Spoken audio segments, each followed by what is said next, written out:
सहदेवजी महाराज ज्यांच्या परिसरावरती आपल्या गावावरती उपकार आहे. आता निवृत्तीच्या स्वरूपात याही वर्षी 14 एप्रिल ते 16 एप्रिल 3 दिवसाचा त्रिदिनात्मक कीर्तन महोत्सव नामयज्ञ सोहळा सकाळ संध्याकाळ डबल कीर्तन त्या ठिकाणी आहे. महाराष्ट्रातील नामांकित कीर्तनकार नामवंत कीर्तनकारांची कीर्तन आहे म्हणून सर्वांना जाहीर आमंत्रण देतो. आदरणीय गुणीजन मंडळी प्रत्येकाला पॉम्पलेट पोहोचलेला आहे. या पद्धतीनं प्रत्येकालाही या ठिकाणी निमंत्रण देतो.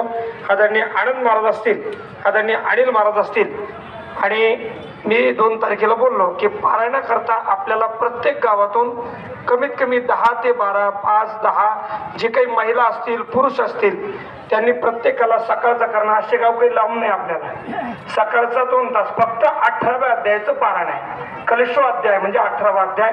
18व्या अध्यायाचं 2 दिवसाकरता पारायण आहे. म्हणून सर्वांना विनंती जास्तीत जास्त संख्येनं साधूचं धर्माचं संताचं आपण देणं लागतो.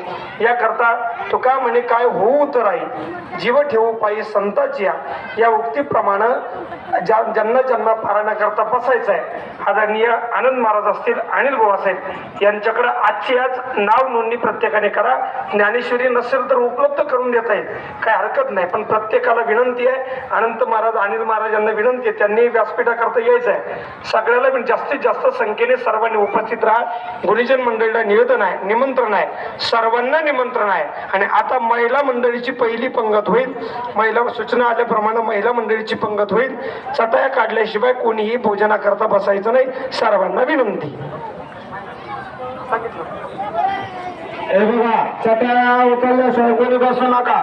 रोजच सांगतोय तुम्हाला, चटाया उचलल्याशिवाय कोणी बसू नका. सर्वांना विनंती आहे, चटा जमा केल्याशिवाय कोणी बसू नका. चटावर कुणी बसणार नाही. हे बघा, गावातील महिला मंडळ